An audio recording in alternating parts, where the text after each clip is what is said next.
La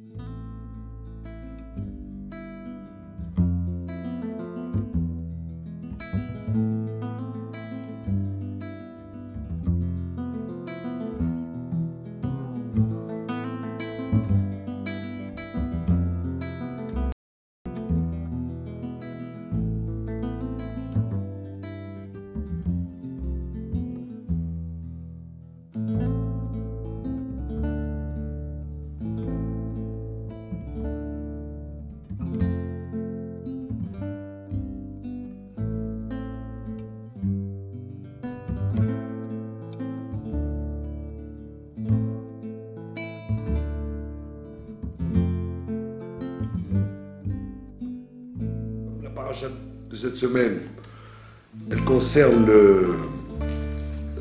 on finit le livre de Shemot et on est censé construire le Mishkan. On finit le Mishkan. C'est la dernière paracha du Mishkan. Et on voit qu'à la fin de la paracha, Moshe Rabbeinu, il a remercié Dieu que les travaux soient bien passés, et il a béni le peuple. Donc j'ai choisi un truc qui ressemble un peu à ça. C'est la bracha de Hagomel, d'accord? La bracha de Hagomel. C'est quoi la bracha d'Hagomel? C'est une bracha qui est reliée avec 4 sortes de gens qui doivent remercier Dieu, d'accord? Alors, il y a 4 sortes de gens qui doivent remercier Dieu parce qu'ils ont traversé un danger. Les gens qui ont traversé la mer, Yordéayam, donc les gens qui traversent la mer, soit en bateau, soit par avion.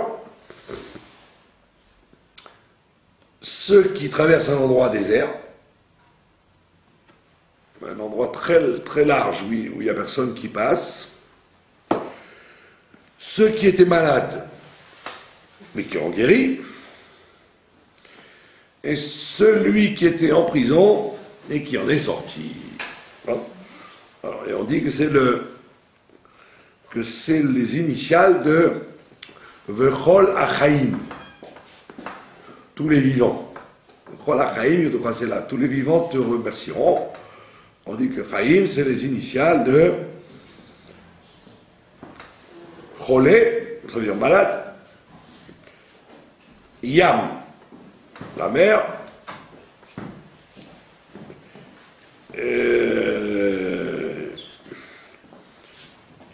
Isurim, celui qui était en prison.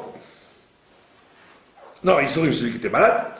Et Chavouch, celui qui était prisonnier. Donc, le Chavouch, le prisonnier, celui qui a souffert, celui qui a traversé la mer, celui qui a traversé le désert. Alors, comme on l'a expliqué l'autre fois à propos de Hanouka, on a remarqué une chose intéressante, c'est que quand il s'agit de marquer un événement dans une prière, par exemple, dans une fila, si vous ne l'avez pas marqué, vous recommencez. Donc si Shabbat, vous n'avez pas parlé de Shabbat dans la fila, vous recommencez. Si c'est Rosh Hashanah, vous devez recommencer. Mais quand il s'agit de remercier Dieu, vous ne recommencez pas. Dieu, il renonce à ce que vous le remerciez, mais il ne renonce pas à ce que vous mentionnez l'événement d'un jour. Et c'est pour ça qu'à Purim, si vous oubliez de parler de Purim, ni dans le Birkat Hamazon, ni dans la Tfila, vous ne recommencez pas. Et Hanouka, pareil, parce qu'il s'agit de remercier. Il ne s'agit pas de mentionner l'événement. Et de là, il découle que, comme la bracha de Hagomel, Hagomel, ça veut dire celui qui gratifie à Chassadim de ses bontés, Tovot, il gratifie des gentillesses aux gens. Donc on dit que la bracha de Hagomel, comme c'est une bracha de remerciement, en fait c'est une chose positive, mais si on ne l'a pas faite, ben on rien transgressé. De là, on voit que la bracha d'Agomel, elle n'est pas toujours bien respectée par les gens, parce que les gens disent, après tout, puisque je ne suis pas obligé de remercier, donc pour la moindre raison, s'ils peuvent se débarrasser de le faire, ils ne le font pas. D'où comment on appelle ça, le minag. Puisqu'on a dit que quelqu'un de malade, il doit faire la bracha d'Agomel. Qu'est-ce qu'on appelle quelqu'un de malade? Quelqu'un qui était en danger. Donc si quelqu'un est malade, mais qu'il n'est pas alité, par exemple, il n'a pas besoin de s'allonger ou d'être hospitalisé, alors on ne l'appelle pas un malade. On appelle un malade quelqu'un qui est resté un certain temps allongé et enfermé, quoi, à cause d'une maladie grave. Donc le cas qu'on peut voir classique, c'est la femme qui a accouché. Une femme accouchée, elle devrait absolument dire Agomel. C'est pas plus dangereux que l'accouchement. Hein? Donc si c'est dangereux, on voit bien que on aurait dû, dès que la femme est debout, hop, l'envoyer au Beth Knesset pour dire Agomel. Or, on voit que les gens, il y a beaucoup de communautés qui font même pas ça. Hein? Ils disent, là, les femmes, elles peuvent aller dire Agomel, mais si elles, par exemple, si elles ont honte, il y a des femmes qui ont honte de se montrer en public, si elles ont honte, alors on les oblige pas. D'accord? Parce que pour dire Agomel, il faut le dire devant 10 personnes, et en plus des 10 personnes, il faudrait qu'il y ait deux sages. Alors, comme c'est difficile de définir qu'est-ce que c'est que deux sages, donc les Rachamim, ils ont dit, le mieux c'est de prendre un Sefer Torah, qui est un Sefer Torah sur place, c'est comme une personne sage, plus un minyan. Donc les femmes qui veulent dire Agomel après un accouchement, par exemple, d'abord elles attendront d'être sorties complètement du danger. Donc c'est pas parce qu'elles se lèvent qu'elles sont pas en danger. Après elles peuvent se lever, et si c'est par exemple dans la période de Kippour, elles sont obligées de manger quand même. Donc c'est pas parce qu'on est levé qu'on est sorti du danger. Donc déjà on attend qu'elles soient sorties du danger, et en plus on attend qu'elles viennent au Beth Knesset pour dire la bracha de Gomel. Il y a des kehilot qui ne font pas ça du tout, qui disent non. Alors il y a des kehilot qui disent bon, le mari va le faire à la place, mais ça n'a aucun sens. Parce que à Gomel, c'est vrai que Ishto que Goufo, l'homme il est comme sa femme, mais de là à dire qu'il partage exactement les mêmes souffrances que la femme au mari, le mari à la femme, n'exagérons pas. Donc c'est pour ça que tous les décisionnaires disent qu'un homme ne peut pas faire Agomel pour sa femme. Pour les enfants en bas âge, oui, on pourrait le faire parce que les enfants ne pourraient pas le faire, ils n'ont pas conscience. Donc si par exemple un enfant était en danger, alors le père pourrait faire Agomel pour lui. Mais la femme, on dit si la femme ne veut pas venir au Beth Knesset pour faire la bracha, on ne peut pas l'obliger. Mais en général, on le fait, d'accord? On le fait soit à la maison, s'il y a 10 personnes qui sont venues, et là vous avez un problème parce qu'il n'y a pas de Sefer Torah. Donc le mieux c'est à la synagogue, parce qu'en plus ça se fait le jour. Ces brachota, il vaut mieux les faire en journée. Donc il y a donc deux raisons pour lesquelles il vaut mieux le faire au Beth Knesset, c'est la journée et le Sefer Torah. Et donc la femme rentre dans le cadre des gens malades qui sont sortis de danger, donc elle doit le dire. C'est bien qu'elle vienne le dire.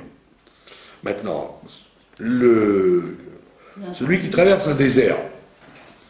Alors, traverser un désert, donc c'est, par exemple, quand vous prenez l'avion, c'est pas le fait de prendre l'avion qui est dangereux. puisqu'on le voit d'ailleurs numériquement, il y a plus d'accidents de motos ou de voitures dans le monde, il y a plus de gens qui sont grièvement blessés par des voitures et des motos que par des avions. Les accidents d'avion, il y en a un de temps en temps, et donc sur toute la circulation aérienne, toute la navigation aérienne, il y a en fait très très peu d'accidents d'avion. Donc c'est pas le principe de l'avion qui est dangereux, c'est le principe de traverser ou la mer ou le désert. Donc si par exemple vous faites Paris-Marseille en avion, contrairement à ce que vous imaginez, ben, il y a énormément de désert entre Paris et Marseille. Des endroits entiers où il n'y a pas, où la main de l'homme n'a jamais mis le pied. D'accord? Pas un. Il n'y a même pas une brebis, quoi, il n'y a rien. Les gens croient que tous les pays d'Europe sont pleins. En réalité, il y a des grandes agglomérations où il y a des villes, et vous avez des quantités énormes de désert. D'endroits désertés, quoi. C'est pas parce qu'il y a des forêts ou la prairie, mais il n'y a personne. Personne. Donc si vous faites Paris-Marseille, vous faites à Gomel, parce que d'abord le voyage était long, et ensuite vous avez traversé un désert. Pareil, si vous allez au-dessus de la mer, le fait de traverser la mer, ça nécessite à Gomel, même si le voyage était sûr. Il n'y a pas eu d'accident sur cette ligne-là, jamais. Le fait de traverser la mer, ça s'appelle un danger. Puisque quand vous êtes dans l'avion, les hôtesses, elles vous font l'exercice dans le cas où l'avion tombe dans la mer. En réalité, c'est le plus dangereux, c'est quand ça tombe dans la mer. Il n'y a jamais eu de rescapé dans la mer. Alors que les seules fois où il y a eu des rescapés, c'était quand ils ont fait un atterrissage forcé sur la Terre. Alors ils vous font ça sur la mer, avec les canaux, etc. Mais c'est le plus dangereux qui soit, parce que dans l'histoire de la navigation aérienne, il n'y a jamais eu d'avion qui est tombé dans la mer où il y a eu des survivants. Parce qu'il éclate par l'eau. Alors que sur la Terre, un atterrissage forcé, ça peut faire des maisons qui sont détruites, ou des blessés, mais il y a eu plus de gens rescapés. Donc c'est l'une des raisons de Gomel, c'est le voyage en mer ou du désert. Et le prisonnier. Alors qu'est-ce qu'on appelle un prisonnier? C'est quelqu'un qui se trouve même en garde à vue. Il se fait arrêter en garde à vue, même bien que ce ne s'appelle pas une prison pour l'instant. Comme la garde à vue, ouais, on l'a vu, on l'a déjà vu, peut se transformer en prison pour de bon, soit par les erreurs judiciaires, soit par la corruption du système. Un type qui est en garde à vue pour quelques heures, il peut se retrouver des fois plusieurs jours privé de sa liberté. Donc comme on dit, la garde à vue, on sait comment ça commence, mais on ne sait pas comment ça finit. Et donc à cause de ça, le prisonnier, pratiquement dans tous les cas, il doit faire à Gomel. Parce qu'il n'est jamais sûr il n'est pas tellement sûr que parce qu'il a été attrapé quelques instants, il va sortir. Il peut rester plusieurs jours avant que le dossier soit examiné. Voilà. C'est quelque chose d'assez ennuyeux. Voilà. Donc vous voyez que la bracha de Gomel, c'est une bracha obligatoire, mais que si on ne la fait pas, on a simplement annulé une possibilité de remercier Dieu. Donc c'est pour ça qu'il faut la faire le plus tôt possible. Est-ce qu'il y a une limite si par exemple au bout d'un En général, elle décide de faire le... En général, on dit qu'après 5 jours déjà, Ah, 5 jours déjà. après 5 jours déjà, on évite de la faire. Au pire des cas, on se rend quitte par quelqu'un qui va le faire. Quelqu'un qui doit dire à Gomel, vous pouvez lui dire, tiens, quand tu vas le dire, rends-moi quitte. D'accord? c'est la même chose que la bracha de Shechianu, d'accord? Quand on dit la bracha de Shechianu, c'est aussi une bracha facultative, puisque vous remerciez Dieu d'être arrivé à ce moment-là. Shechianu, Gianu, Ismanazé. Vous remerciez Dieu d'être arrivé à ce moment-là, mais on voit une fois de plus que si vous ne l'avez pas dit, vous avez quand même fait la mitzvah. Si vous arrive Pourim ou Pessah, vous devez dire Shechianu, ou vous rendre quitte de Shechianu par quelqu'un d'autre. Si vous ne l'avez pas fait, ben, vous avez quand même fait la mitzvah de la fête. D'accord? Donc on voit que toutes ces brachot-là sont des brachot de Oda, de remerciement, et donc on peut très bien, si on n'est pas sûr qu'on doive les faire, on ne les fait pas. Maintenant, un exemple dramatique, si quelqu'un a été malade du cœur, d'accord, bien qu'il ait été opéré, et bien qu'il ait été hospitalisé, et bien qu'il ait perdu la connaissance qui est entre la vie et la mort, par exemple, on dit qu'on ne fait à Gomel que quand on est guéri parfaitement. Il faut qu'il y ait une achlama meira, achlama totale, une convalescence totale. Il ne suffit pas d'être guéri, il faut être guéri complètement. Donc il y a guérison et convalescence. Refoua, ça veut dire qu'on n'est plus malade, mais achlama, ça veut dire qu'on est même plus convalescent. On a recouvré la santé entièrement. On dit que le malade cardiaque ne recouvre jamais la santé comme elle était avant, et donc dans ce cas-là, lui, il ne doit pas dire à Gomer. Pareil pour quelqu'un qui a eu la fameuse maladie.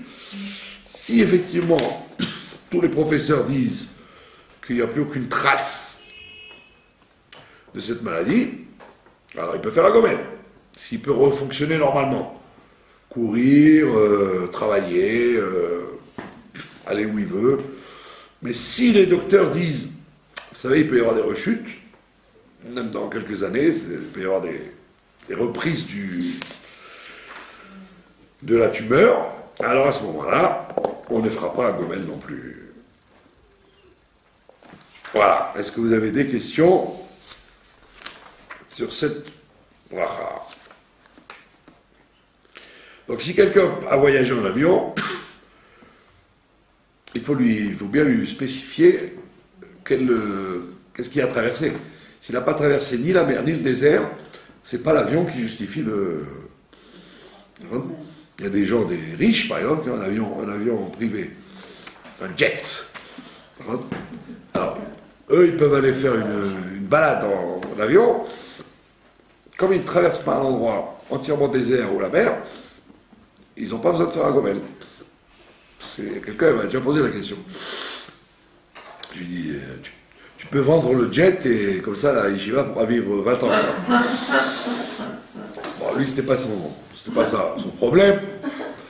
Il avait un jet privé, d'accord? Donc, il se promenait,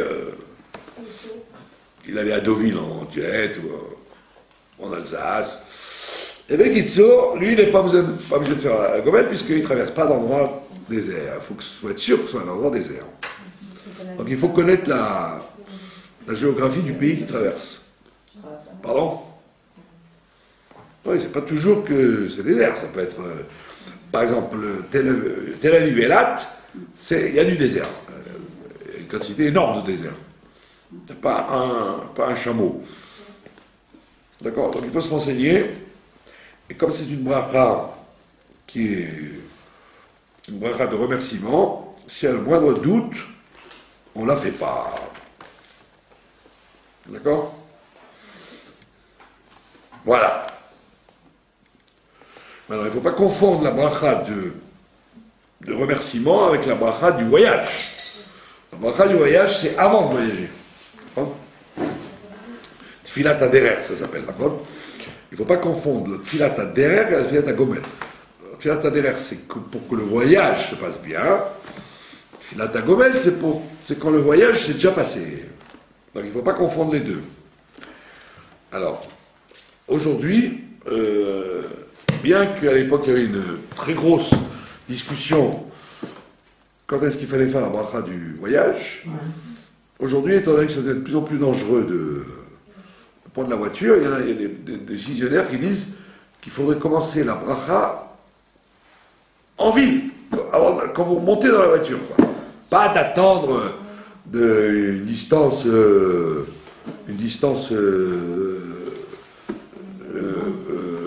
minimale.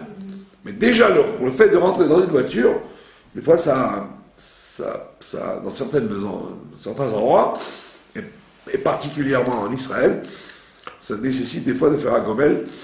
Donc si vous allez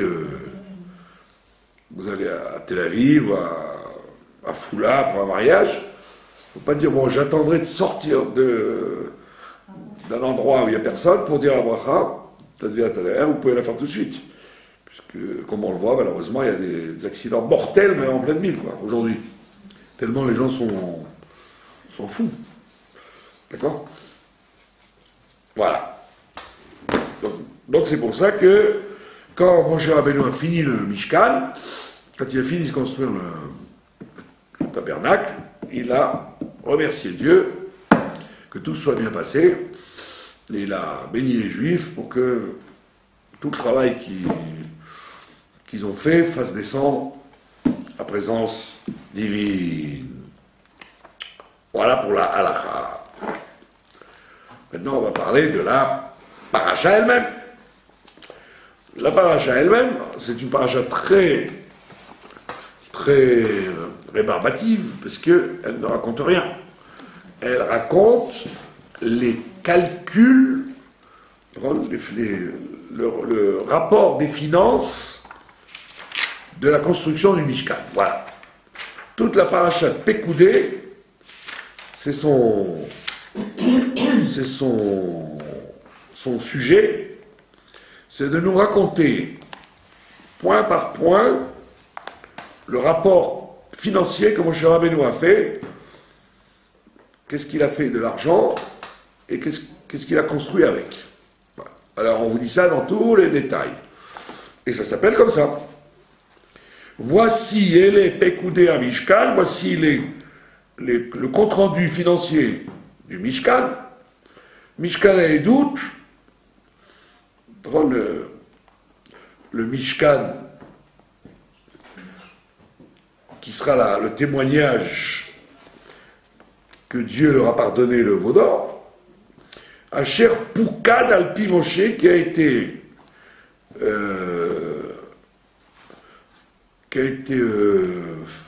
a fonctionné par Moshe, Avodat Aleviim, avec le service des Léviim, Beyad Itamar, qui était sous la direction de Itamar, le fils de Aaron. D'accord? Et donc on vous raconte tous les calculs de tout ce qui a été utilisé, et combien ça a coûté, et combien il est resté, et qu'est-ce qu'on a fait avec. Voilà la paracha de Pekoudé. Alors évidemment, on pose une question. Ils avaient de l'argent ou c'était... Pardon? Ils avaient une monnaie. Quoi, ils avaient de la monnaie? Ben oui, l'argent a toujours existé depuis que le monde est monde. Alors, au début, il y avait le troc, à l'époque primitive. Les gens, ils échangeaient un chameau contre une vache. Et après, on a instauré le principe de la monnaie en or, en argent et en cuivre. Donc là,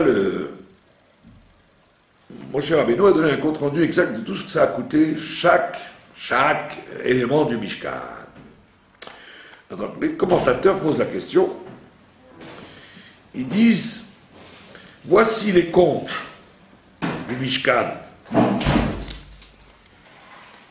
dont Moshe Rabbeinu était le responsable, et il dit avec Itamar, le fils de Aaron, c'est-à-dire le responsable des Lévi'im, Itamar. Et pour les responsables, donc il y avait Moshe et Itamar qui ont fait le rapport. On demande qu'est-ce que vient faire Itamar dans cette affaire-là. Jusqu'à maintenant, on n'a jamais vu Itamar On a vu Betzalel qui a construit, on a vu Aholiav de la tribu de Dan, mais on n'a jamais vu Itamar. Qu'est-ce que vient faire Itamar maintenant? Alors on dit parce que le Midrash nous dit une chose extrêmement bizarre. Il nous dit que quand Moshe Rabbeinu sortait de sa tente pour aller juger, ou pour aller parler au peuple, les gens disaient, tu as vu les habits qu'il a? Il a des costumes de Hugo Boss, made in Germany. Tu as vu les chaussures qu'il a? Ces chaussures Milan, ça, italiennes. Tu as vu le chapeau qu'il a? Et comment tu crois qu'il a gagné tout ça? Eh ben, tu as Mishkan. Il a mis de côté. Donc, comme tout le monde soupçonnait Moshe Rabbeinu, Tout le monde? puisque les gens lui disaient, ben, on lui a remis tout l'argent en main propre, donc certainement qu'il a pris une partie pour ses. Il s'en est mis plein les poches, plein les fouilles. Donc on vient, on dit, attends. Bien que cette paracha ne serve à rien, puisqu'on a déjà vu exactement la même chose, deux parachas avant, on nous a raconté exactement la même chose, comment c'était l'armoire, et les tables, et les tentures, tout on nous l'a déjà dit. Maintenant on te dit simplement combien ça a coûté. Et pourquoi on te fait ça? Parce que les gens parlaient sur Moshe Rabbeinu. Et donc on t'a dit, non seulement il n'était pas seul, mais il était avec Itamar. Il y avait une équipe avec lui, la commission, la Cour des comptes, pour vérifier quel usage on a fait de chaque centime. D'accord? Et en vérité, Moshe Rabbeinu aurait pu leur dire, vous êtes gonflés. Moi, j'ai jamais pris un centime de cette aventure depuis que j'étais parlé à Pharaon jusqu'à maintenant. Et c'est tout ce que vous trouvez à me dire, donne-nous des comptes parce qu'on ne sait pas ce qu'il a fait de l'argent. Quand on a fait le veau d'or, vous n'avez rien demandé. Alors qu'ils ont donné des fortunes au veau d'or, et il est sorti un tout petit veau. Donc c'est sûr qu'il y a eu des gens qui ont récupéré l'or. Puisqu'il y avait une quantité de bijoux énormes qu'ils ont arrachés aux femmes et qu'ils ont donné d'eux-mêmes. Et de tout cet or qu'ils ont récupéré dans la nuit, sans calculer, sans contrôle, il est sorti un tout petit veau. Là, tu aurais pu dire, avant de servir le veau, où est passé l'argent tout l'or qu'il y avait. Ça, vous n'avez pas demandé pour ça. Quand il s'agit de faire du mal, allez, c'est pas grave. Allez, capara, tout l'or du veau, c'est pas grave qu'il a volé. L'essentiel, c'est qu'on ait un veau. Mais là, quand il s'agit du Mishkan, là, vous dites à Moshe Rabbeinu, on veut vérifier tous les comptes. Qu'est-ce que tu as fait avec le tissu qui restait? Qu'est-ce que tu as fait avec le cuivre qui restait? Qu'est-ce que tu as fait avec tous les bijoux que les femmes ont apportés? Qu'est-ce que tu as fait avec? Et donc, Moshe Rabbeinu, il rigole pas. Il leur dit, ben voilà, Elé, Koudé à Mishkan, je vais vous donner exactement tous les comptes du Mishkan. Et ça, c'est un grand klal qu'on apprend. Que quand tu t'occupes du tzibour, il faut toujours qu'il y ait des comptes. Il faut toujours prouver qu'est-ce que tu fais. Qu'est-ce que tu fais de l'argent. D'accord? Et ça, c'est un principe qu'on voit dans la Torah. On appelle ça, il y a un verset qui nous dit Vitem nekiim me Hashem ou mi Israël. Vous serez nettoyés vis-à-vis de Dieu et vis-à-vis d'Israël. Donc ça veut dire que c'est une halakha, que tu n'as pas le droit de dire moi, je suis honnête, donc ne mets pas en cause mon honnêteté.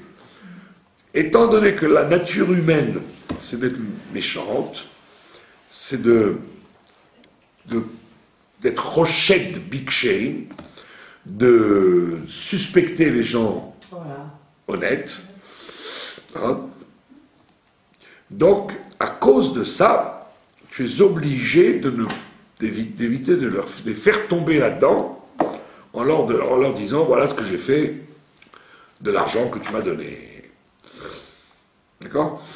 Comme on l'a vu plusieurs fois, au Beth Amikdash, quand il rentrait pour compter les shkalim, il rentrait toujours à trois personnes. Il devait parler dans le bureau pour pas qu'on dise, s'ils ne parlent pas, c'est qu'ils ont mis les pièces dans la bouche. Et il n'avait pas de poche dans les vêtements. D'accord? Il n'avait pas de poche ni doublure dans les vêtements, parce que vous aurez pu dire, il suffit d'avoir une doublure dans le pantalon, là, ou un ourlet ici, et puis vous glissez des pièces. Donc tout ça, parce que les gens, quand ils les voyaient sortir, ils disaient, va savoir s'ils n'ont pas mis 2 ou 3 shkalim en passant, bah, tu fais ça régulièrement et tu t'enrichis. C'est la vie. Donc, c'est ce qu'on appelle, en français, on appelle ça les jazzeurs, les gens qui jazzent sur tout le monde. Et en hébreu, on appelle ça les rognim.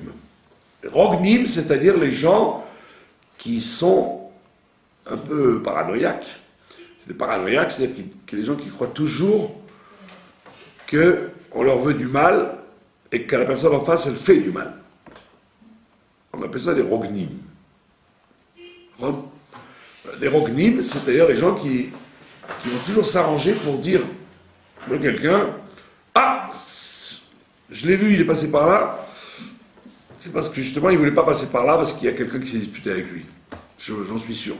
Parce que sinon, il n'y a pas de raison qu'il passe par là. On appelle ça les rognim. Donc, les rognim, il y en a eu toujours. Et c'est pour ça que David Amelech et les prophètes, dans les textes, ils vous disent qu'il faut se méfier des rognim. Maintenant, quel est le danger d'être paranoïaque? Quel est le danger de dire toujours, ah, s'il y avait tant d'argent et il a fait que ça, donc il a mis de côté. Quel est le danger? Le danger, c'est que toi, tu dois donner des comptes. Mais le danger, c'est que la personne, tu dois lui enlever l'envie de faire ça. Tu dois lui donner envie de juger mal. Donc il y a une mitzvah vis-à-vis de toi, comme on a dit tout à l'heure. Vitem nekim, tu dois être droit par rapport à Dieu et par rapport aux hommes. Donc tu dois éviter vis-à-vis de ta réputation à toi, mais tu dois aussi éviter pour sauver l'autre en face. Tu dois sauver l'autre en face de penser mal. C'est une maladie, c'est une maladie, de penser mal sur l'autre. D'accord? Je vous ai raconté, il y avait un monsieur qui venait ici, il venait ici, bon, et puis on installe le kidouche du Shabbat, et il commence à manger alors qu'on n'avait pas fini la tefila. Alors on lui dit, allez, moi j'ai prié, lui il m'a dit, j'ai prié. Alors, bon, t'as prié, ok, alors attends que tout le monde ait fini pour se mettre à table. Donc il commençait à manger tout ce qu'il y avait sur la table. Lui, il avait déjà fait cette tefila, donc il s'en fichait. Mais il a quand même suscité des suspicions. Et avant de partir, donc il avait un grand sac avec lui, avant de partir, quelqu'un lui dit, je peux voir ton sac? Il dit, ma pitom, tu vois mon sac? Tu m'as pris pour un voleur? Il dit, non, mais montre-moi ton sac, qu'est-ce qu'il y a dedans? Je dis, bah, on se promène pas avec un grand sac. Donc, et qu'est-ce qu'il y avait dedans? Il avait piqué toutes sortes de livres. Des livres qu'il n'avait pas, quoi. Des livres de Chassidou, des livres d'Alacha, des livres de pensée juive. Discrètement, comme on dit en hébreu, besheket, il avait, pendant que les gens les mangeaient pendant le kidouche, lui il prenait un livre, il faisait semblant de le feuilleter, puis après, hop. Alors, évidemment, comme votre histoire là de la dame dans l'escalier, s'il y a des suspicions qui tiennent la route, au contraire, tu dois les évacuer pour être sûr de ne pas accuser pour rien. Mais s'il n'y a pas de raison, comment on dit, celui qui est rochet biksherim, celui qui suspecte quelqu'un de cachère, on dit que l'Oké Bouffo, il sera frappé comme Moshe Rabbeinu, il a eu la lèpre à cause de ça. Donc toi, tu dois montrer toujours que tu n'as rien fait. Hein. Donc, si tu rentres dans un magasin, évite de mettre les mains dans les poches, etc., pour pas que, même s'il n'y a pas de caméra, qu'on dise pas, celui-là, oh, il a dû prendre quelque chose. Donc, évite que ta réputation soit mise en cause.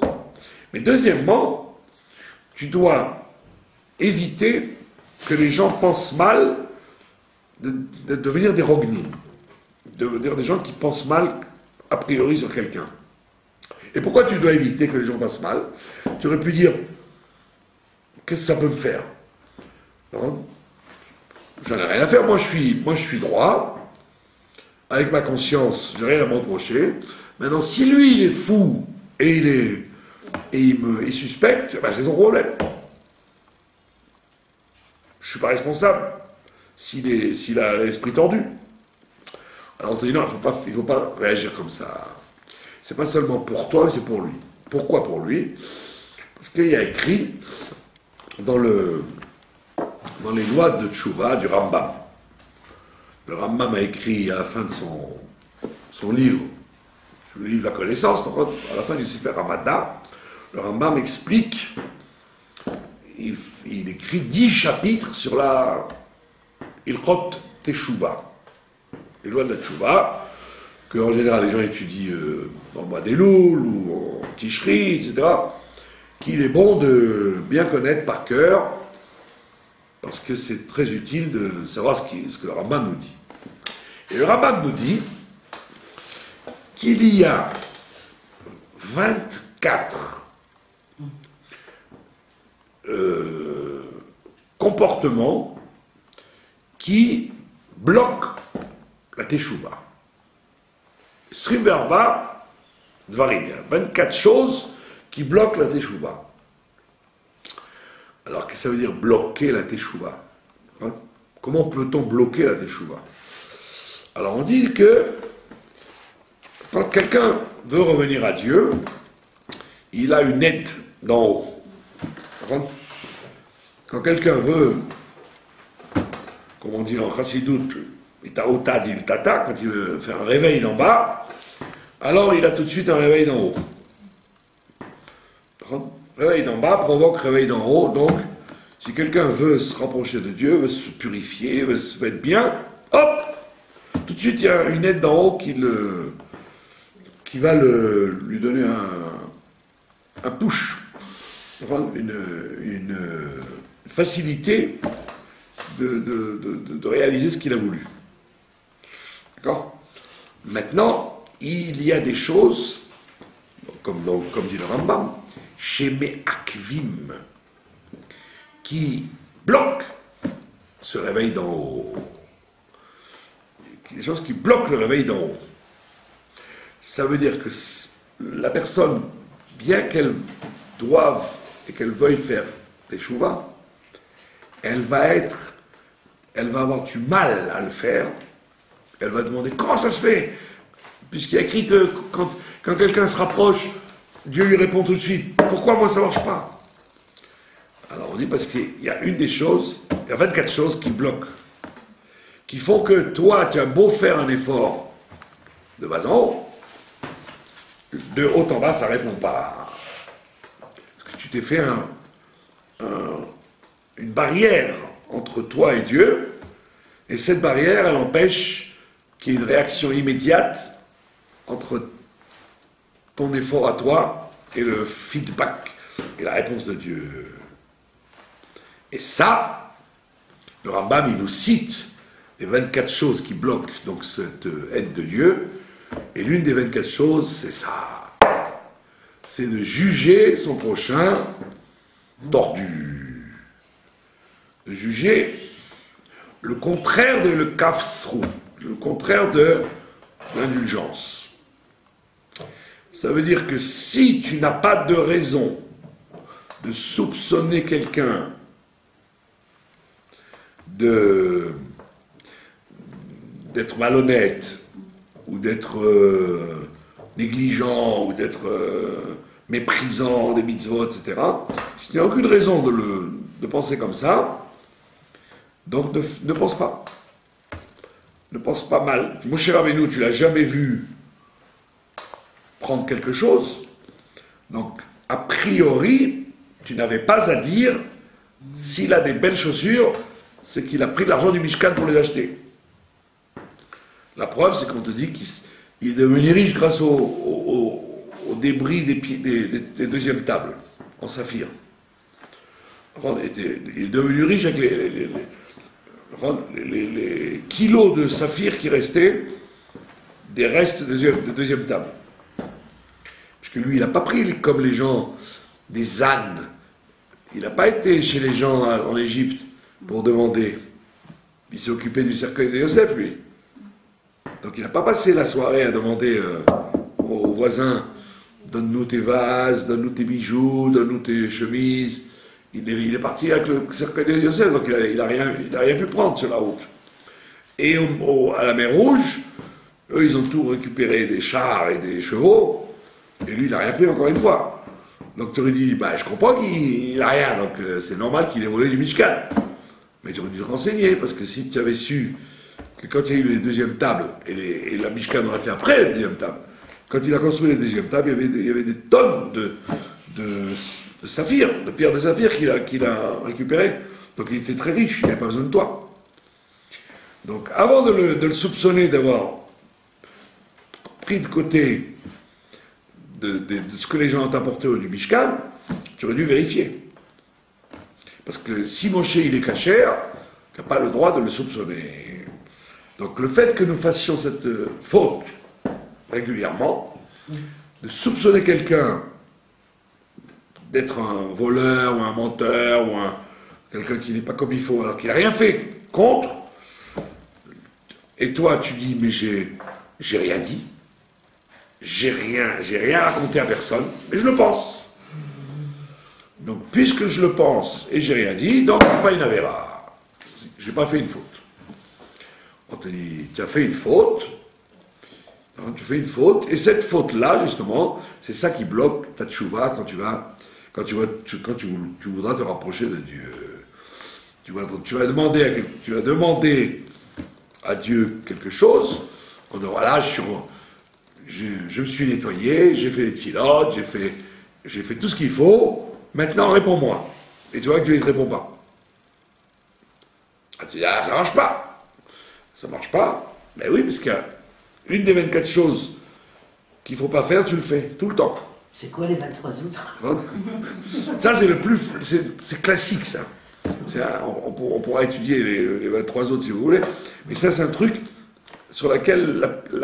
c'est le danger de ces 24 choses. Ce sont des choses sur lesquelles personne n'imagine qu'il faute. On devrait étudier ça. Il devrait automatiquement penser que... Mais j'ai pas dit, j'ai rien dit. Oui, mais tu l'as soupçonné. Vous connaissez l'histoire avec le Chafetz Chaim. Il y avait un monsieur qui avait organisé une grande fête. Et comme c'est un homme très riche, il avait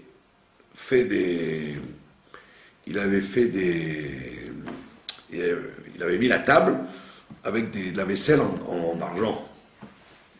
Avec de la vaisselle en argent.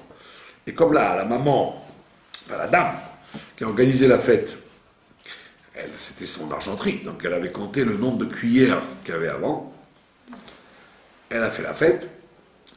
Et ils avaient invité le Chafetz Chaim.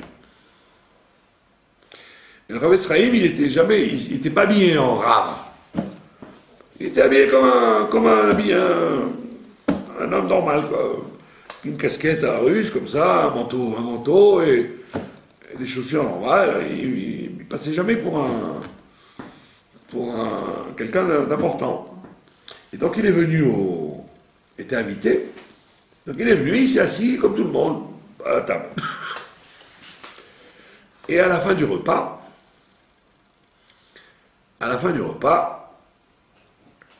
quand tout le monde s'en va, la femme, elle dit à son mari, il manque une cuillère. Une petite cuillère en argent, il manque. Alors il lui dit, tu penses à quelqu'un? Elle dit, à lui. Et elle monte comme ça elle monte de loin le Chafetz Chaim. Il dit, celui-là, il a une tête de... Il a une tête comme ça de... pas catholique. D'accord? Alors, le mari, il a eu peur de sa femme, et il va vers le Rav Esraïm, et il fait, monsieur, je voudrais vous fouiller. Alors, il dit, vous voulez me fouiller? Pourquoi vous voulez me fouiller? Il dit, bon, je vous le dis franchement, il manque une cuillère. Et on pense que c'est vous. Alors, il y a le voisin, il dit, tu sais qui c'est lui? Il dit, non, je ne veux pas le savoir. Ma femme, elle dit que c'est lui. Elle dit, non, mais je te dis, tu sais qui c'est? C'est le Chafetz Chaim. Lui, ça fait toute sa vie, il se bat pour la Torah, pour les mitzvot, il avait pris il avait ouvert une macolette, le Chafetz Chaim. Et puis, comme il y avait une autre macolette dans la ville, tous les gens venaient chez lui parce que les gens disaient, c'est mieux de donner sa parnassa à un Talmid Chacham qu'à donner à un homme qui n'est pas un Talmid Chacham, donc tout le monde venait acheter chez lui. Et donc, comme il a vu que les gens n'achetaient plus chez lui, et n'achetaient plus chez l'autre, n'achetaient que chez lui, il a fermé. Donc vous en connaissez beaucoup, des gens qui se débrouillent, il a qu'à devenir Talmid Chacham. Donc il a fermé, il a empêché sa femme d'avoir une parnassa correcte pour ne pas faire un dommage à un autre. Donc il n'y avait aucune idée que ce soit lui qui vole la cuillère. D'accord? Alors le bonhomme, il a dit excusez-moi, devant tout le monde, quoi. Excusez-moi, je suis désolé. Et après, il va voir sa femme, il dit mais pourquoi tu l'as accusé à lui? Il avait une sale tête. J'ai dit ça peut être que lui qui a volé la cuillère. Et sauf, ils ont retrouvé la cuillère dans les ordures, etc. Comme le truc classique. D'accord? Donc ça veut dire que, a priori, tu n'es pas sûr d'avoir un bon œil sur les gens, tu n'es pas sûr de voir juste, et donc tu peux condamner quelqu'un avant même qu'il ait fait quoi que ce soit, et donc dans ta tête, tu penses que s'il y a un voleur, c'est lui, s'il y a la moindre chose, ça peut être que lui. Alors, s'il y a comment on appelle ça, une présomption, si quelqu'un il est connu pour être un voleur, ou comme cette personne-là, comme par hasard, elle monte dans la maison, elle redescend, et qu'on a volé, là vous avez une présomption que c'est cette personne-là. Sinon, si c'est quelqu'un qui a une réputation, qui n'a pas une réputation de voler, qui n'a pas une réputation pendant les années que vous le connaissez d'être un voleur, et que quelqu'un vient vous dire ah c'est celui-là, là, cette personne-là qui juge à faux, elle se fait un blocage spirituel, et donc à ce moment-là, quand elle va vouloir demander quelque chose à Dieu, automatiquement il y a un rideau de fer entre sa demande et la réponse de Dieu. Et comment fais-tu vois pour ça? On doit travailler régulièrement pour ne pas être Roched Bikcherim, ne pas juger ne pas juger les gens qui ont une présomption d'être comme il faut. C'est un peu comme l'histoire de Yosef avec ses frères, il les accusait à tort ou il les accusait pas? C'était vrai ce qu'il accusait ses frères devant son père. Il les accusait à tort, oui. Il les accusait à tort. Ouais, il a retrouvé après. Il essayait de trouver des arguments alors qu'eux ils se comportaient d'une façon qui était en réalité comme il faut. Ah oui. Donc, Rochet Bikcherin, c'est-à-dire juger quelqu'un qui est cachère, c'est un des éléments qui peut empêcher la réponse de Dieu aux demandes qu'on fait. Donc c'est pour ça que mon cher Rabbeinu, c'est pour ça que le roi David d'ailleurs, il dit dans le Mizmor 18, que vous connaissez toutes, hein, que vous connaissez par cœur peut-être, dans le Mizmor 18, il dit préserve-moi du peuple, des rognim du peuple, des gens qui sont toujours à chercher le mal sur l'autre. D'accord? Bon, évidemment, si vous êtes, comment on appelle ça, si vous êtes un ish bitachon, vous êtes payé par la compagnie Donc vous êtes obligé de suspecter tous les gens qui rentrent dans l'aéroport ou dans la salle. Vous ne pouvez pas dire, bon, celle-là, il a une bonne tête. Allez, je fouille pas son sac. Non, parce que là, vous avez vous n'avez pas un intérêt particulier avec X ou Y. Vous devez soupçonner a priori tout le monde, parce qu'effectivement, il y a des terroristes qui se déguisent bien pour qu'on les soupçonne pas. D'accord ? Donc on ne parle pas de quelqu'un qui c'est le métier de soupçonner. Le policier, le juge, comme dit d'ailleurs le Pirkei Avot. Ils sont pardonnés, tous ces gens-là ? Oui, le Pirkei Avot, il te dit, quand tu as deux personnes qui viennent au tribunal pour se faire juger, considère-les tous les deux comme coupables. Ne commence pas à leur trouver des circonstances atténuantes. Tu dois les éplucher pour pas qu'il y en ait un des deux qui se sauve. Mais une fois que tu as terminé le procès, que tu sais qui doit payer et qui doit recevoir l'argent, tu dois les considérer comme des innocents. C'est-à-dire qu'il y a une vision de la chose où tu es obligé de te méfier. D'accord ? Mais là, on parle de celui qui se méfie l'echatrila. C'est-à-dire, il pense que c'est cette personne-là avec qui j'accroche pas qui fait mal, quoi. Pourquoi cette personne est venue en retard ? Parce qu'elle veut se faire voir. Elle voulait arriver en dernier, comme ça tout le monde la regarde. Mais non, peut-être qu'elle s'est fait cambrioler, elle est obligée d'arriver en retard. Ou peut-être qu'elle a une fuite de gaz et elle était bien obligée de réparer le gaz avant de venir.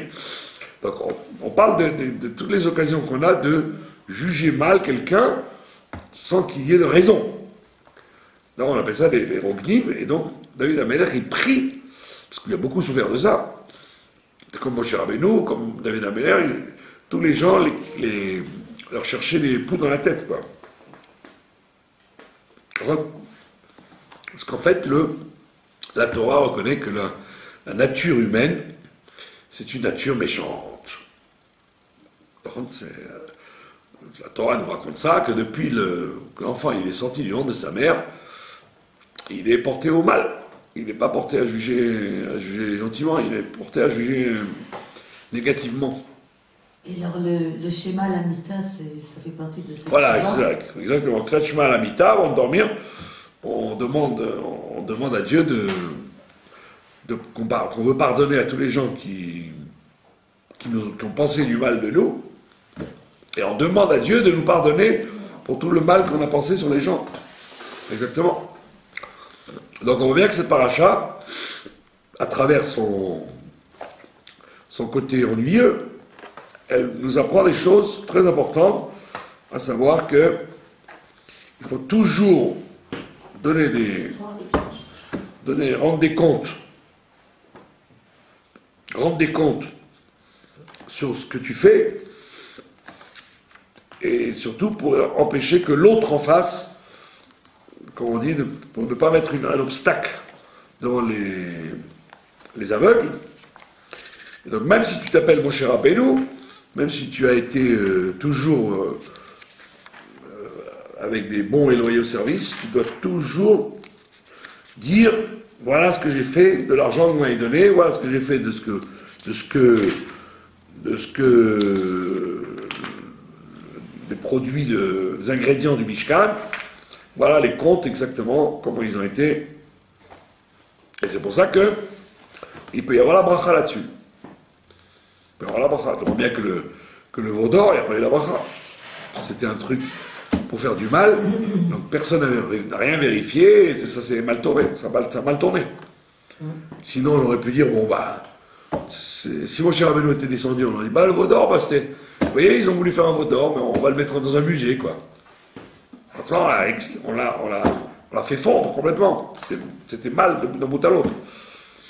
Alors que le Mishkan, comme tout a été fait dans la plus grande honnêteté, donc la bracha pouvait résider dessus. Ils l'ont fait fondre, ils l'ont fait manger les soins. Et ils ont fait boire l'eau. Ils ont fait boire l'eau aux gens. Et quel intérêt? Ben pour les gens qui étaient suspectés d'avoir fait le Vaudor. Pekitso, comme je vous ai raconté, une fois il y avait une synagogue qui est entièrement brûlée dans un endroit. Tout, les livres, les meubles, les siffrets Torah. Et effectivement, c'était une synagogue qui était fabriquée avec de l'argent volé. Il y a beaucoup de gens qui volent l'État en France ou en Amérique, en France encore plus. Et après, pour se donner bonne conscience, il faut une synagogue au nom du rabbi Intel. Alors un truc qui est fait sur de l'argent mal gagné, il ne peut pas y avoir de bracha dessus. Donc le Mishkan, comme il a été intégralement contrôlé, que tout ce qui a été offert a été contrôlé intégralement, c'est pour ça que le Mishkan, c'était l'œuvre de Moshe. Quand ils sont arrivés à Shiloh, ils sont arrivés en Eretz Israël, ils l'ont enterré, le Mishkan. Ils n'ont pas jeté ou fait fondre. Ils ont tout enterré, parce qu'il était fait avec des saintes mains, avec une droiture et une exactitude comme il faut. Donc on voit bien que la spiritualité, la kedusha et le spirituel ne peut descendre que sur quelque chose qui est d'une honnêteté énorme. Donc, une histoire qui est arrivée une fois, il y avait une personne qui allumait des bougies de Shabbat. Elle allumait les bougies de Shabbat, et un Shabbat, les bougies étaient dans un endroit protégé. Elles ont basculé, elles ont mis le feu à la maison. Enfin, au rideau, etc. Alors, ils ont réussi à éteindre et tout. Et puis, la personne s'est inquiétée parce que jamais, c'est une chose qui n'arrivait pas. C'est tombé de façon bizarre. Comment ça se fait que les bougies tombent et que ça remette le feu, etc. Idbaer, comme on dit, on a vérifié. Enfin, la dame, elle a vérifié qu'effectivement, quand elle avait acheté ses bougies, dans le magasin, il s'était trompé, il n'avait pas facturé. Il n'avait pas compté les bougies. Et elle avait dit, bon, c'est un magasin, ils sont tellement riches, ils ont tellement d'argent, bah, ils m'ont fait un cadeau, bah, c'est bien fait pour eux. Oh. Alors qu'elle aurait dû penser, bah, elle n'était pas obligée de le faire dans les 5 minutes, elle aurait dû penser que dans la semaine, elle dirait, bah, vous voyez, les bougies, je ne les ai pas payées, alors je vous les paye maintenant. Alors si le gars il lui dit, bon écoutez, cadeau, et s'il dit non, donc ça veut dire que le fait d'avoir pensé que c'était automatique qu'elle garderait les bougies sans les payer, ça, il n'a pas eu la bracha. Elle s'en est rendue compte après. C'est que quand tout le monde s'est dit, comment ça se fait que ça avait brûlé? Pourquoi elles sont tombées ces bougies? Elles n'ont pas dû tomber. Toutes les semaines, vous allumez les bougies, pourquoi? Et ben après, elle a dit elle-même, voilà, je crois que c'est à cause de ça. Comme c'est des voleurs, le magasin, donc pour une fois que j'ai pu avoir quelque chose de gratuit, je l'ai pris. C'est des voleurs, on ne va pas chez eux. Un voleur, c'est quelqu'un qui te dit ça vaut 5 alors que ça vaut 3. Mais là, il te dit ça vaut 5. Tu ne veux pas payer 5, ne viens pas là, ne vas pas chez lui. C'est pas un voleur. Dis-moi qu'il est cher, mais ne dis pas que c'est un voleur.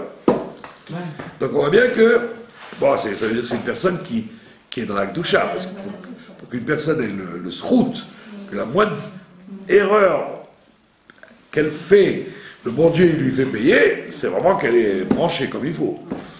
Alors combien de temps ils ont mis pour construire le Mishkan? Le Mishkan, ils ont mis depuis le lendemain de Kippour, ils ont reçu l'ordre, et il était prêt 2 mois après à Hanouka, mais ils l'ont inauguré qu'en Nissan. Donc, ça a mis 6 mois. En vérité, c'est pas tellement ça le prodige, parce qu'il y avait beaucoup de travailleurs, beaucoup de volonté et d'énergie. Ce qui était extraordinaire, c'est que les gens quand Moshe Rabbeinu a lancé un appel, en 2 jours, il avait tout ce qu'il faut. 2 jours. Il a lancé l'appel qu'il faut construire le Mishkan. 2 jours après, tellement les gens ont apporté, ils avaient tout ce qu'il faut pour construire. Donc c'est pas qu'il a fallu des semaines Oh non, c'est... Allez, amenez vos bijoux, amenez vos... Les gens, ils étaient tellement mal tchouva, après Kippour, qu'en 2 jours, on avait tout ce qu'il faut, et justement, il y en avait trop. Il fallu lancer un appel de dire halte là. Donc voilà, on voit que dans cette paracha, on apprend une grande leçon de morale, que la Kedusha ne peut pas avoir lieu dans un endroit où il y a eu quelque chose de pas honnête vis-à-vis entre les hommes. Pour que la bracha de Dieu descende, il faut qu'il y ait une honnêteté vis-à-vis des hommes. Et c'est pour ça que Moshe Rabbeinu, l'homme intègre par excellence, il a dit, regardez, je n'ai pas pris 1 centime de cette histoire, et voilà, je vous fais les comptes. Voilà, donc il faut essayer de gérer notre vie de la façon la plus droite possible, même si on passe pour un pigeon, puisque le monde entier, ça ne dérange pas de voler, de tromper. Nous, ça doit nous déranger, parce qu'on veut des choses éternelles, on ne veut pas des choses tordues. Là, ils ont dévoilé le rapport annuel du commissaire, celui qui fait les comptes de la Médina. Il a dit qu'il y a énormément de trafic dans les élections, d'argent. Tout le système, il est fait sur la magouille. C'est pour ça qu'il ne peut pas y avoir de bracha dans les choses qui ne sont pas... Donc celui qui vit dans la Kedusha, lui, il ne doit pas ressembler au monde entier autour de lui, comme au temps de Noach. Même si toute l'humanité devient corrompue, toi, dans ton quartier, tu dois rester droit. Et donc à ce moment-là, le Mishkan devient Beth Amikdash, et comme chacun sait, le Beth Amikdash, la Kedusha reste toujours dessus, parce qu'il a été construit dans la plus grande honnêteté. Je vous remercie de votre attention. Les Rav, vous avez...